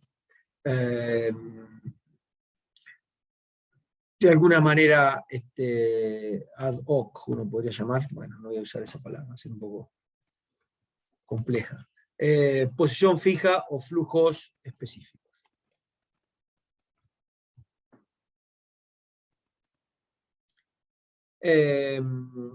Cuando uno cae ya en un sistema shop, esto viene, habitualmente se lo llama también a estos flujos, al shop, ¿no? Flujos de taller. ¿Por qué se le llama flujo de taller al shop? O taller de flujos también. Porque el taller como concepto es imaginen un taller mecánico, ¿no? La idea es que según lo que el vehículo requiera en el taller, son los componentes que se requieren cambiar, son los servicios que se prestan. Entonces es como que está todo preparado para hacer operaciones distintas, y según lo que se requiera, se le aplican al producto. Por eso es que tiene mucha flexibilidad, porque puede atender cualquier cosa. Un taller mecánico puede, no sé, reparar una caja de velocidad, o los sistemas de frenos, o el motor de un automóvil, o, en un caso más amplio, la chapa y la pintura de un automóvil. Los talleres tienen mucha flexibilidad. Obviamente también pierden bastante en eficiencia, porque una empresa que se dedica exclusivamente, no sé, a producir, no sé, por ejemplo, o a pintar automóviles, pura y exclusivamente eso, bueno, ahí puede organizar su flujo de producción de una forma mucho más organizada y de una forma mucho más estable, mucho más homogénea, mucho más eficiente, que si en realidad el mismo sistema tiene que estar preparado para recibir de pronto a alguien que quiere chapa y pintura y a otro que quiere reparar su motor, ¿no? Con todo lo que implica la diferencia entre una cosa y la otra. La reparación de un motor implica, no sé, en general, el recambio de piezas, la lubricación, piezas que por ahí no pueden estar expuestas a ambientes complicados como el de pintura o partículas volando, entonces hay que como de alguna manera adaptarse y entonces lleva mucho más costos. Pero lo cierto es que estos sistemas shop-shop son muy necesarios cuando existe una necesidad de flexibilizar, ¿no? Cuando existe la necesidad de ir adaptándose a las necesidades de diferentes productos. Entonces, en general en estos sistemas se habla de procesos productivos orientados a los, justamente, o layouts orientados a los procesos, bueno, está acá, lo voy a remarcar porque me parece muy importante, los procesos shop son procesos un tanto desorganizados, ineficientes en términos de costo, pero muy flexibles. En cambio ya, cuando el volumen de producción es mayor y tengo la necesidad de seguir reduciendo costos, se va a un enfoque más eficiente y más voluminoso, o sea, producción más masiva, que es el concepto de flow shop, o se llaman también líneas de flujo. En estos esquemas ya las máquinas están orientadas a los productos, o sea, la disposición física de esas máquinas o centros de trabajo o recursos es en el mismo orden en que se van desarrollando las operaciones. Entonces, como dije antes, son esquemas más preparados para el ensamble a la orden o directamente el make to stock. Fíjense que en el extremo de estos flow shop están las líneas de ensamble, ¿no? Las líneas de ensamble son, como en la figura que les mostré en la slide anterior, son procesos de flujo, pero todavía más estructurados, en donde el producto no es que, no sé, hay diferentes productos y entonces que difieren poco entre sí y entonces van siguiendo toda la misma rutina. Por ejemplo, un flow shop es por ejemplo, una serie de estaciones. Vamos a poner un ejemplo, supongamos un comedor escolar. ¿Sí? Un comedor escolar es un flow shop, donde el estudiante toma una bandeja, por ejemplo, y pasa por la primera estación, que es la estación de la entrada. Y después el plato principal. Y después un postre, no habrá mucho que elegir en cada caso, pero algo de flexibilidad hay. 2 o 3 variantes, elige una entre ellas. 2 o 3 variantes de plato principal, elige una entre ellas. 2 o 3 variantes de postre y finalmente 2 o 3 variantes de bebida. Y sale. Eso es un flow shop. Todavía preserva algo de flexibilidad. Ahora, una línea de ensamble es algo mucho más estructurado. O sea, no hay variantes, simplemente hay probablemente un robot que posiciona en el mismo lugar siempre el componente que se ensambla en cada una de las etapas. Entonces, la flexibilidad ahí es mínima en la línea de ensamble, en el extremo. Habrá algunas líneas de ensamble con un poquito más de flexibilidad, pero en el extremo son esquemas muy inflexibles que por lo tanto en general se piensan para hacer stock y no para ni siquiera ensamblar a la orden. Excepto que, como les decía, de alguna manera uno pueda a lo mejor incorporar un poquito de flexibilidad, pero en general es bastante limitada. Y en el extremo todavía más rígido de la cosa están los procesos continuos, que yo los algunas clases antes los asociaba más a la ingeniería química que a la ingeniería industrial, ¿no? Les comentaba el caso de una refinería de petróleo, o el caso de, no sé, un ingenio azucarero, o una planta de producción de oxígeno, nitrógeno, o sea, gases que se destilan del aire. O sea, uno no tiene la posibilidad de pedir productos ahí a medida, ni siquiera tiene un producto que va pasando por etapas que se va transformando. Hay un reactor, hay una columna de destilación, hay lo que sea que continuamente va transformando productos que ingresan por una corriente y salen por la otra. Entonces, esos procesos son todavía más inflexibles y son típicos de la ingeniería química o de la industria química, y obviamente, claramente, funcionan en el extremo make to stock, ¿no? No hay ahí ninguna otra posibilidad.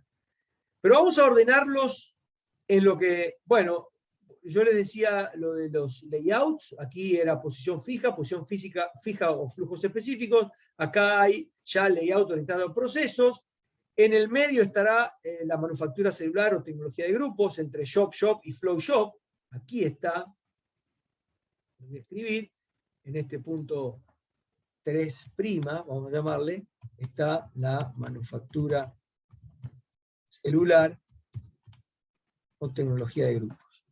¿Okay? Entre medio del shop y el flow shop, ¿no?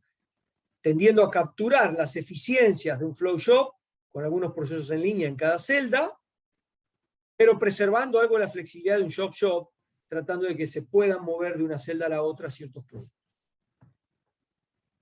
Y bueno, y obviamente aquí ya son todas enfoques orientados al producto, y directamente aquí una planta de producción diseñada específicamente para un producto. Los combustibles, o el azúcar, el alcohol, un ácido, o los gases que derivan del aire, ¿no? ¿Cómo saber si estos sistemas de producción son adecuados a el producto que uno quiere desarrollar, o servicio que uno quiere desarrollar? Con ese objetivo surge una herramienta fundamental que se llama la matriz de proceso-producto, que es de alguna manera lo que quiero presentarles antes de terminar la clase de hoy. Perdón, voy a borrar esto.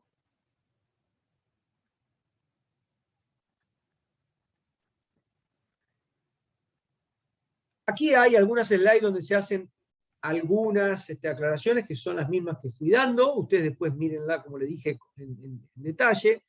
Un proyecto requiere una inversión muy alta, ya empieza a ser un poco menor, el shop ya tiene una inversión más razonable, y empieza a haber de nuevo más inversiones hacia la punta, qué tipo de demanda, qué tipo de procesos, cómo es el enfoque de producción, si es make to stock, make to order, assembly to order, etc. Cuáles son las prioridades competitivas, si la variedad, la confiabilidad, el costo, el volumen. Siempre que ustedes vayan hacia procesos en línea, flow shop o continuos, uno empieza ya a ver que el costo es algo más importante. Cuando en los sistemas de producción por proyecto, en el extremo, ¿no? Pero shopping o shop, el diseño, la flexibilidad son las palabras que aparecen como clave entre los aspectos críticos o prioridades competitivas de los esquemas productivos. ¿Ok? Pero después lo ven en detalle y lo discutimos si es que tienen por ahí alguna duda. Yo quería cerrar la clase de hoy contándoles de esta matriz de procesos y productos. Esta matriz de procesos y productos asocia, como su nombre lo indica, a los procesos y a los productos entre sí, y sobre todo a la etapa o fase de los ciclos de vida de productos y procesos. Así como un producto, ¿se acuerdan? En la clase pasada les conté sobre el ciclo de vida de los productos y esa herramienta como para reconocer qué es lo que nos espera en la vida de un producto. Bueno, también uno podría reconocer cuál es el ciclo de vida de los procesos asociados a ese producto. Empecemos por algo fácil. Un producto en fase introductoria ¿de qué forma organizarían su producción? Asumamos que ya son ingenieros o analistas industriales.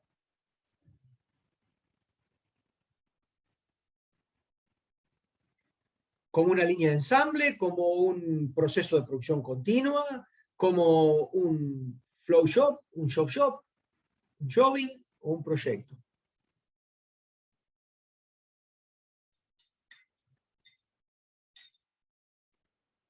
Nuevo producto recién a introducir al mercado, o que todavía ni siquiera sabemos. ¿No? ¿Nadie se anima a decir cómo organizar una producción de algo que es completamente nuevo?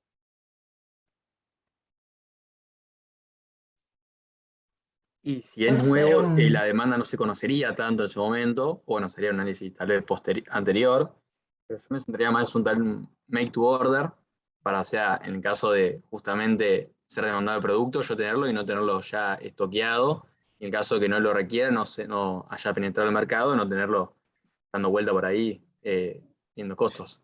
Sí, efectivamente, pero creo que igual, si vos decís, bueno, en un make to order ya tenés todas las máquinas que necesitas para poder hacerlo cuando te lo piden, ¿no?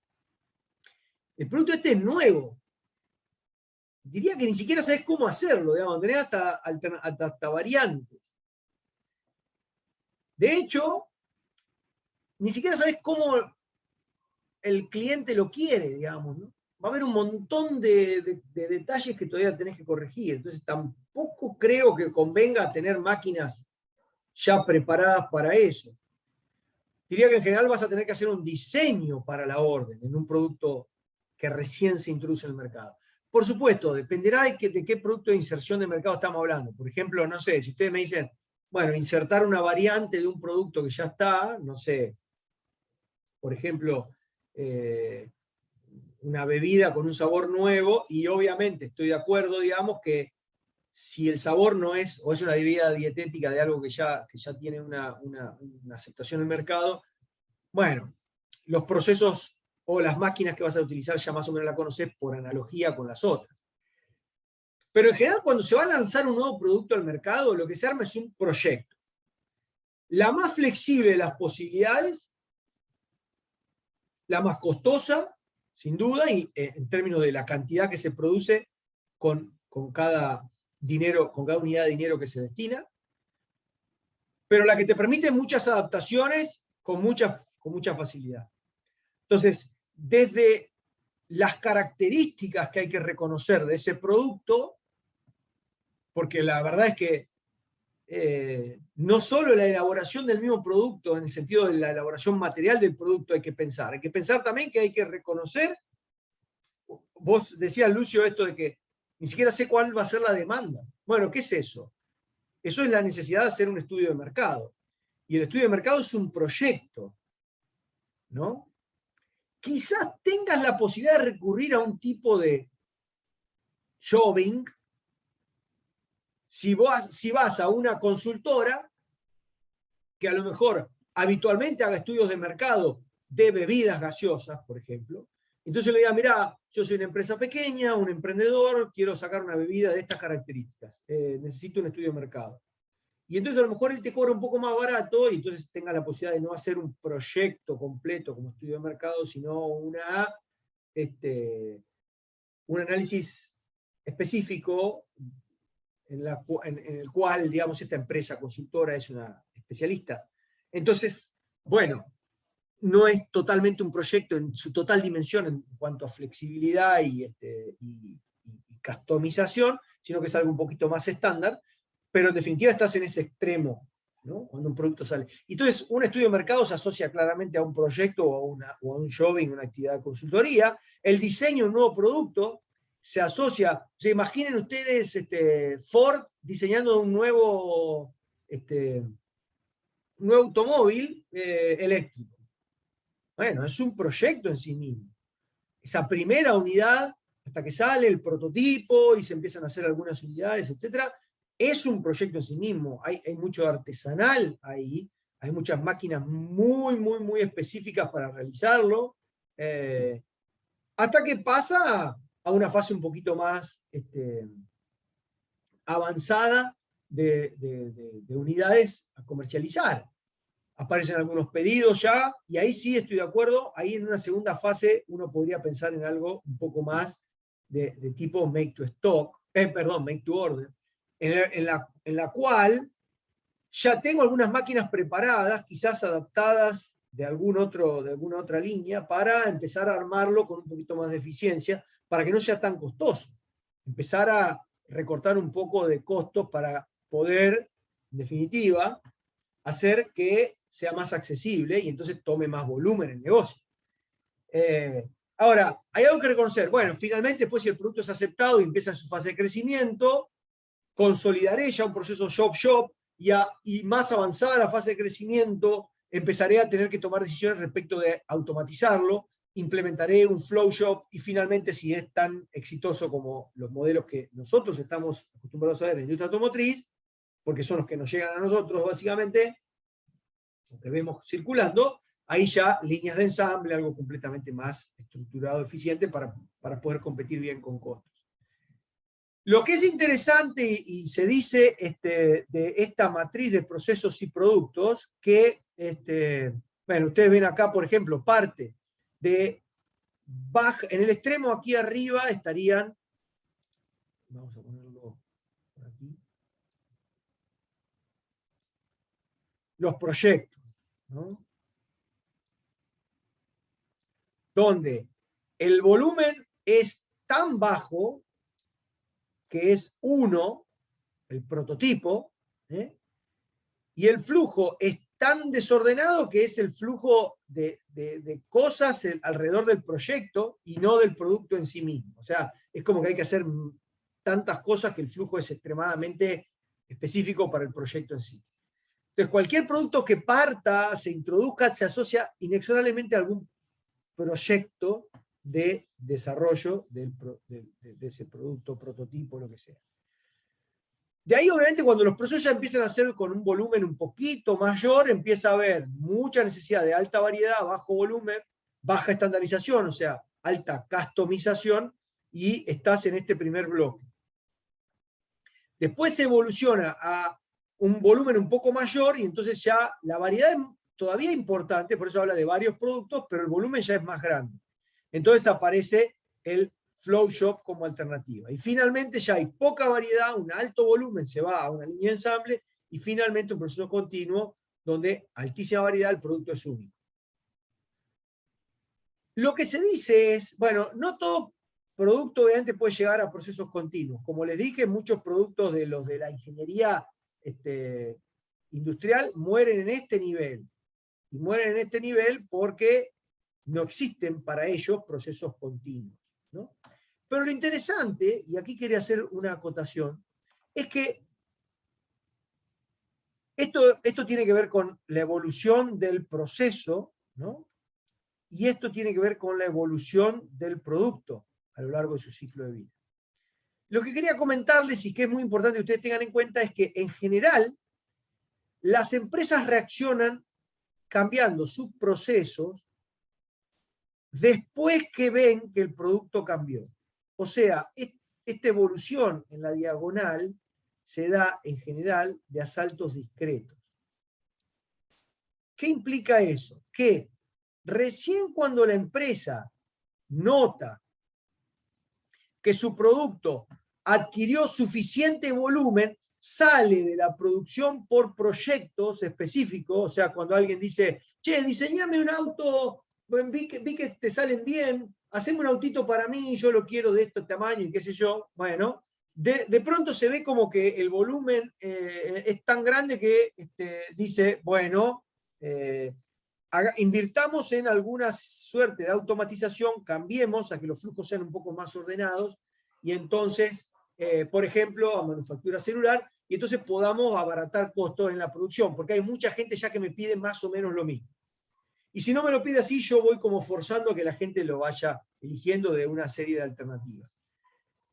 Y así, a medida que el ciclo de vida del producto va evolucionando, va tomando decisiones en el proceso. Por eso se dice que esta evolución no se da en forma uniforme, sino de saltos cualitativos, de alguna manera saltos discretos, cuando la evolución del producto ya es evidente. ¿Ok? O sea, cuando ya se pone de manifiesto la necesidad de producir a mayores volúmenes y a menores costos. Eso está un poquito más adelante. En general siempre evoluciona de esa manera, como de una escalera, siempre arrancando con un movimiento en la evolución del producto que es seguido de una evolución del proceso. ¿Ok? No al revés. No cambio el proceso y después veo qué pasa con el producto, ¿no? Siempre se va un poquito retrasada la evolución del proceso respecto de la evolución del producto. ¿Ok? Pero lo importante es moverse siempre dentro de esta diagonal, en lo posible, probablemente dentro de estos bordes superiores de la diagonal. En esa línea. Para cerrar entonces, repasamos un poco de conceptos.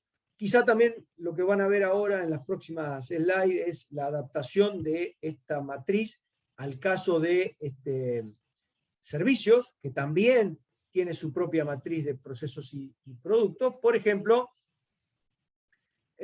no sé, fíjense, en el negocio de la producción o del servicio de cafetería, ¿no? La diferencia entre una máquina expendedora de café y una confitería. Claramente, la máquina expendedora de café sería un proceso flow shop, automatizado. No diría totalmente en concepto de línea de ensamble, porque en verdad tiene cierta variabilidad. Hay máquinas de café que en lugar de café también te dan agua caliente para que vos puedas hacer un té. La cantidad de azúcar la podés setear, podés pedirle un cappuccino y entonces bueno, ese tipo de automatizaciones, pero estamos en un esquema o de ensamble, o de línea de ensamble, o de líneas de flujo. Pero estamos en ese nivel de inflexibilidad y de eficiencia. En la otra punta, una confitería, donde cada uno le pide, ¿no? Y uno dice, bueno, depende de la evolución y del producto que estés ofreciendo. Depende mucho de cuál es también el mercado al que atiendas. No necesariamente un sistema es, digamos, por ser demasiado costoso, inapropiado, porque a lo mejor el mercado al que se está atendiendo pide un poco de ese tipo de cosas, ¿no? Y bueno, fíjense, por ejemplo, Starbucks como alternativa, ¿no? Cómo ha logrado captar un nicho en el medio, ¿no? De estas dos cosas. Sin ser una confitería donde uno puede elegir con total variedad, entre una variedad, no sé, una confitería de Las Delicias, por ejemplo, qué sé yo, no sé, o alguna de esas en el centro de Santa Fe, es un esquema de producción bastante más estructurado, pero aún así todavía prestando una experiencia bastante más flexible, con un ambiente agradable, etc. En fin, los servicios también tienen una matriz de procesos y productos asociada, que también puede dividirse en servicios profesionales, o sea, totalmente a medida, asociable a lo que uno compararía con proyecto, ¿no? Lo que se llaman también negocios de servicio, que sería la consultoría o el showing, y los servicios en masa, que son los servicios más automatizados, ¿no? Y de menos flexibilidad. También una matriz de proceso-producto que relaciona el nivel del volumen con la flexibilidad o variedad de productos ofrecidos. De nuevo, la idea es evolucionar por esta diagonal, siempre que el producto también vaya evolucionando en cuanto a sus necesidades de volumen y de variedad. Eso es todo. Lo que nos queda por delante es ver algunas herramientas de planificación táctica que empezaremos el día viernes, y es probable que para el miércoles de la semana que viene tengamos el primer coloquio de la asignatura. ¿Alguna pregunta, comentario respecto de los temas que desarrollamos hoy?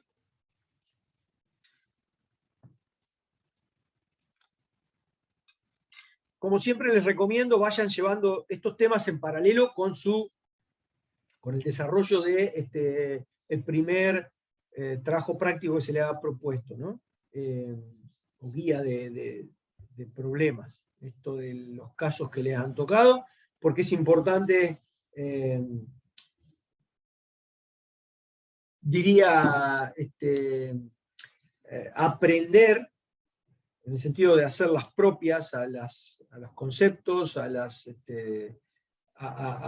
técnicas que vayamos viendo en clase, y eso, la mejor forma de lograrlo es a través de implementarlo o de elaborar sobre un caso particular. ¿Ok? Bien, si no hay consultas, los dejo hasta el viernes, pasado mañana a las 10 de la mañana. ¿Ok? No, gracias. Hasta Bueno, luego. gracias. Chao, profe, gracias. Hasta luego, hasta luego. Gracias. Hasta luego. Chao, profe. Hasta luego, hasta luego. Recuerden que la clase del miércoles, la semana que viene, si se hace el coloquio, yo les voy a confirmar, pero que es, sí, de asistencia obligatoria, así que preparen, de alguna manera, organícense para poder estar. Un abrazo a todos y a todas.